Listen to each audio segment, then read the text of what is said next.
This is the Eat Well, Think Well, Live Well podcast, episode 57, Preventative Eating. Welcome to Eat Well, Think Well, Live Well, the podcast for women who want to lose weight but are tired of counting and calculating all the food. I'm your host, Lisa Salisbury. I'm a certified health and weight loss coach and life coach, and most importantly, a recovered chronic dieter. I'll teach you to figure out why you are eating when you aren't hungry instead of worrying so much about what you are eating. Hey everyone, welcome to the podcast this week. I have a solo episode for you today that has really been on my mind. But first, I wanted to remind you there are 2 weeks left to get in on one of those free food planning sessions. I had originally said it was for a month, but I'm gone all next week taking my daughter to college, so I don't have any availability then. So you can book actually into the first week of September. If you're just wishing for some help to determine what to actually eat, that will help you lose weight and what works for your body. That's what we will be talking about in these sessions. You are not sure, like maybe what diet plan to follow and how that might fit in with the thought work I teach. So I'm going to show you how to do that and exactly what you should be eating. I have 4 spots left. Like I said, the rest of this week and then the first week in September is going to be it for this round of these free food planning sessions. So jump on one of those calls with me and get your meals planned and let's get you started on your weight loss. I just want to get you out of confusion because that is often what stops us is like, well, I want to lose weight, but I just don't know what to eat. And so we want to get out of that, that I don't know type thinking. So this is a one-on-one session, just you and me. So it's totally personal. And like I said, you'll leave knowing exactly what to eat to start your weight loss. I will also be gifting you the workbook for my Jumpstart Your Weight Loss sessions I used to do. So those used to be 90 minutes, ran $225. So you're getting that workbook for free. And that's just included here because I want to use some of the worksheets in that during our call. And then some of them you can use on your own later. So if you go to schedule right away, it will look like there's lots of times available, like more than 4, but I do have a limit on my calendar. So once that last one is booked, then all of the availability will go away. So get yours scheduled today. And I'll be honest, if at the end of the call, I think you're a good fit for my coaching program, I will tell you about that. I'll let you know, but either way, the call is free. Let's jump into today's topic. I want to talk to you a little about preventative eating. This is what I call eating before you are hungry in order to prevent yourself from getting hungry later. It's a pretty common form of overeating, and I call it overeating anytime you're eating when you aren't physically hungry. So you might think I'm going to tell you to never ever do this since I'm always telling you to wait for hunger to then actually eat a meal. But actually, we're going to talk about why we do this in the first place and then when it might be appropriate. So we do this for several reasons. The first and foremost, most common reason is simply fear. We are afraid we might get hungry, and so we eat in order to prevent any feeling of discomfort. This isn't like strong fear, right? This isn't like major, fear and anxiety. So it's just like a little bit of fear, but it's just hard to say like what that emotion really would be other than fear. But it's what we are fearful of is having the discomfort of hunger. We don't want to feel any kind of discomfort, so we eat, which is fascinating because if we eat when we aren't hungry, especially if we're eating past enough, we make our bodies uncomfortable. So in order to avoid the discomfort of feeling a bit of hunger later, we overeat now and make ourselves uncomfortable. So fascinating, right? But maybe you're like, no, I just grab a small snack. I'm not really getting full, so I'm not really getting uncomfortable. But then you end up uncomfortable in another way, which is jumping around the hunger scale. You're at -1, you're at 0, you're at +1, and you're just kind of jumping around that neutral space, and you're never getting to actually feel that physical enough feeling. You also perceive that you were hungry all day because you were snacking all day. This is, again, something I hear from my clients a lot. I don't know. I just felt like I was hungry all day. I'm like, did you ever sit down and eat a meal? Did you wait for physical hunger and eat to a +3 to enough? And often the answer is no. Well, I was afraid I was going to get hungry, so I had this snack and then I didn't have time to eat. So then I grabbed something else, right? So it's a lot of this like preventative eating. And with this preventative eating, I'm not even talking about eating ahead of an event or an outing because we're nervous about that event. Like that's emotional eating in a whole other way where we're eating because we're nervous. I'm really just talking about eating in fear of getting hungry. That's it. Not because of what's happening or the event or what's going on in our lives. That's emotional eating in a whole different way. Another reason you might be doing this is because of diet culture or past diet messages that you're still listening to. So these go something like, quote, eat frequently to prevent hunger so you don't overeat. Or the other myth that says eating every few hours is going to boost your metabolism. Do you hear how annoyed I am at these statements? Eating before you are hungry does not prevent overeating. In fact, you're actually probably overeating for the day if you are constantly eating before your natural physical hunger cues tell you to do so. And the idea that your metabolism can be boosted by eating frequently has been completely debunked. I think we've talked quite a bit about metabolism and the relation to your muscle mass. That's the most direct way you could feasibly boost your metabolism by building more muscle, not by eating every 2 hours. Eating before you are hungry will not prevent you from overeating, nor will it change your metabolism. So it's fascinating to me that we have vilified hunger so much. There's such a worry or fear about getting hungry. And I think it stems from this idea that if we feel physical hunger, that either something has gone wrong or that you're going to get crabby really, really fast. Believe me, I have been there. I have absolutely been afraid of being hungry. So I don't want you to think that I'm just like preaching to you as far as telling you what to do. I am telling you these things because these are also the things that I believed in my dieting days. But we have seen the covers of magazines for so long tell us lose 20 pounds in 6 weeks without being hungry. I find that to always be included on those diet magazine headlines. It was always such a selling point on a diet for me if it touted that I didn't ever have to feel hunger. And I think I screwed up my hunger fullness cues by constantly eating a cheese stick or a hard-boiled egg every 2 hours. Physical hunger is actually not that big of a deal. I know you're probably like, no, I hate being hungry. But honestly, if you are feeling the first signs of physical hunger, think about what does it actually feel like? A little emptiness, a little lightness, maybe the first signal from your stomach that it's time for some food. I'm not talking about the signal from the donut shop pumping out that sugary scent into the parking lot, making your brain think like it's a good idea for a donut. That's not necessarily physical hunger. That feels more urgent. That's a craving or the type of hunger that starts in the brain and travels to the body. That's emotional hunger, and it feels pretty urgent to answer. Physical hunger isn't actually that urgent for a little while. In fact, you can, if you need to, let that first wave of physical hunger pass, and it will. You know you have had this happen when you are busy doing a project and you're like, oh, I'm hungry, but I'm just going to finish this part real fast. And then another hour goes by and your body signals you again like, oh, hey, I'm hungry. And you're like, oh, okay, now I'm going to stop and go get something to eat. That's the normal cycle of physical hunger. It will come in waves, and the peak of the wave generally is getting stronger and stronger as time goes on. But it's not generally an emergency the first time you feel it.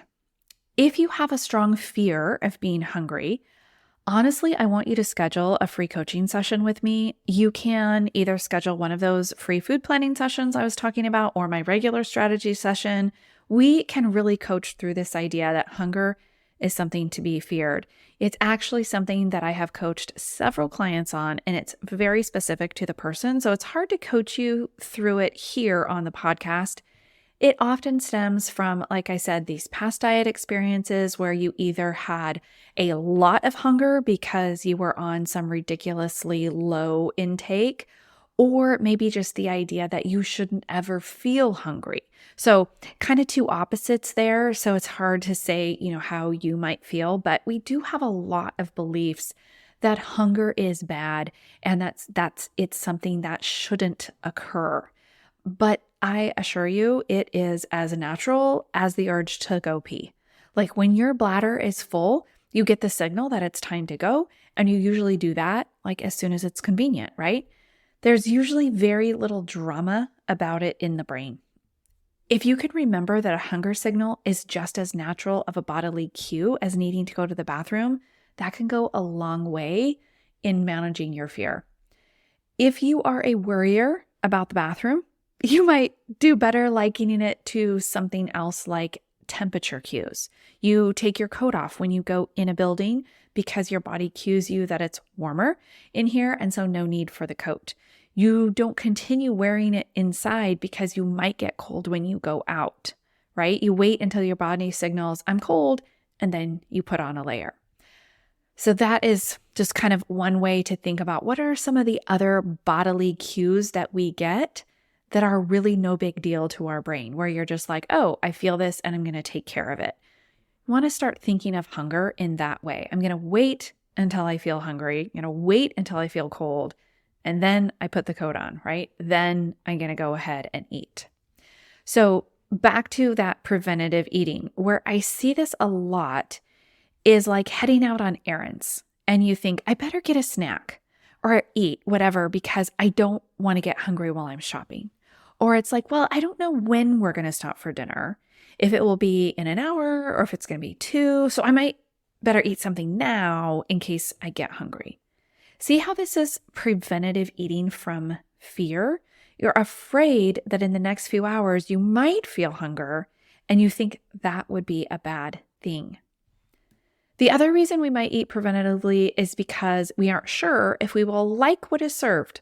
What if at the restaurant there's nothing I like? What if at the party or buffet there isn't anything good? I better eat now just in case. This rarely happens to my clients, that they can't find something on the menu or what's being served that's going to work for them. It's very, very rare. So now, of course, this makes me think of people with like allergies or food sensitivities. And honestly, that is a whole other situation that we are definitely not talking about today.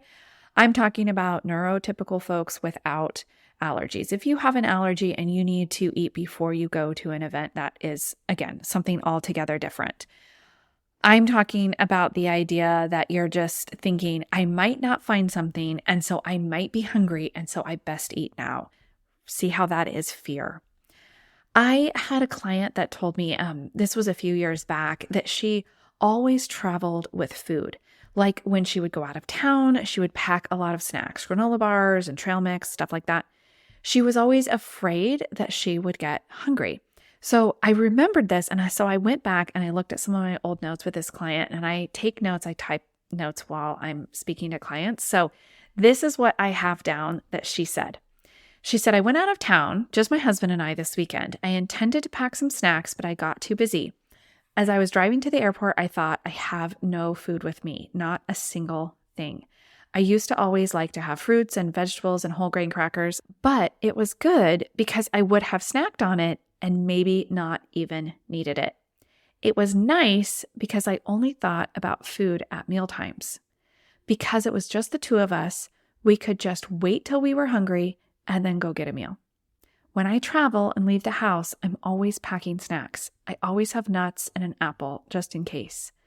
But this is the first time I traveled and didn't bring anything. I didn't snack on anything. I felt lighter and a little less to worry about. There is plenty of food and I find it when I need it. What an amazing thought, right? Let me finish. I realized how much I was eating for fear I would get hungry, preventing hunger like it would be terrible to be caught without food. That's the end of my notes on that, but I just think that is fascinating. She wasn't necessarily trying to lose weight really while she was out of town. She just decided, okay, there is plenty of food where I'm going. which is really true for any first world country you were traveling to. I think that thought that she said, "There is plenty of food and I find it when I need it," is so great. I remember her feeling really empowered. The other part she really enjoyed was that she noticed when she brought the just-in-case snacks, she ate them whether she was really hungry or not. So she was able to focus first more on the activities they were doing while out of town, but also enjoy her actual meals more because she was physically hungry for them. So instead of preventative eating random snacks she brought from home, she waited until she was physically hungry and then they stopped for a meal. I know this sounds sort of basic and I'm kind of like what my kids call over-explaining, but when you really start to examine all the ways that we eat when we aren't physically hungry, like this preventative eating, it comes up a lot. This eating that we do just in case or mostly out of fear. So this was a pattern this client knew she had, but sometimes we aren't even aware of this preventative eating until we really start looking at our food journals. I know, I talk about food journals all the time, but really, once again, I want to remind you that your food journal is the most important nutritional study you will ever read. You can identify some of these patterns like, oh, look, I always grab a snack right before getting in the car, even though I just ate breakfast. Don't underestimate all the patterns we can see by looking at a food journal. And if you can't identify what's going on, not to worry. That's what I'm especially good at. So I would love to take a look at your food journal. Now, I did tell you at the beginning I would talk about when preventative eating might actually be a good idea. If you are a person who does not have flexibility at work and gets very particular breaks, such as a teacher, or maybe other types of shift work, or maybe retail work, where you have set breaks and those are the only times you are allowed to eat. You can't be eating when you are trying to sell clothes at Nordstrom, right? You have a job of that type, then you need to give your body fuel to get through your shift prior to going. This gets tricky if you have to leave early in the morning because I have had clients tell me time and time again, I'm just not hungry for breakfast at that time. And it can take a couple hours in the morning for your appetite to ramp up. Nothing's gone wrong. That just could be your body.